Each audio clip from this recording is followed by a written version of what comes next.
This is the Sullivan Building in Beacon Hill, Boston. It was named after 7th Massachusetts State Governor James Sullivan and was erected shortly after he died. There are 8 floors, with 9 rooms on each floor.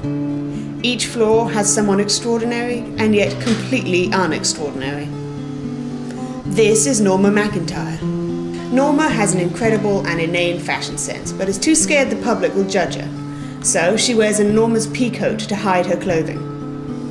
She enjoys fine English breakfast teas at any time of the day and has a vast collection of street umbrellas, which she also uses to hide herself from the public. This is Greg Paulson. Greg has dabbled in many different occupations, such as a clerk and an animal control agent. Recently, however, he has decided to give sandwiches to the homeless.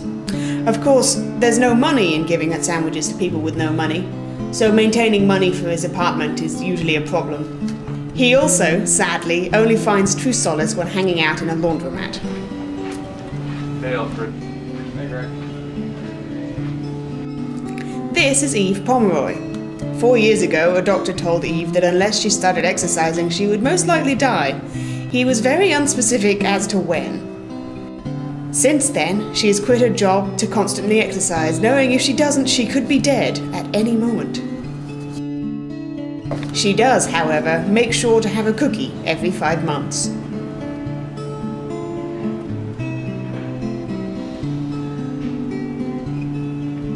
This is Hugh Johnson.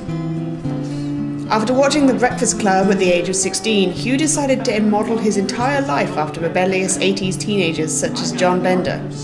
Unfortunately, his obsession has come in conflict with his acting career. Smoke up, Johnny! Whoa, this is a breakfast sandwich commercial, not the Breakfast Club.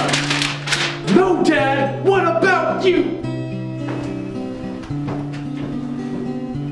Even on his sick days, Hugh will lay in bed pretending to be Cameron Fry from Ferris Bueller's Day Off.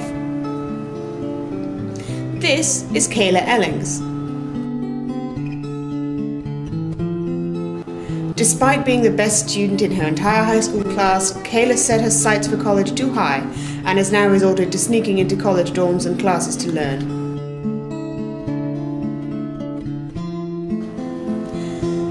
Because of this, however, Kayla is now recognized in every college campus in the Boston area and is denied access constantly. Kayla has recently decided to start a website that allowed students the ability to study college courses online for the small fee of $10,000. This has also backfired, as the only person willing to pay that amount of money turned out to be homeless. This is Logan Sumpter. Logan has spent a majority of his life believing he is a mutant from Marvel Entertainment's X-Men series. The only hitch is that he is yet to discover his mutant super ability. Logan goes through a daily routine of attempting to perform different powers and then returns to his job as a geneticist. Logan is the youngest man to ever receive a degree in genetic research and has since dedicated his life to unlocking the fictional mutant gene. These 6 extraordinary people have lived in the same building for exactly 3.25 years and yet have never encountered each other. Until today.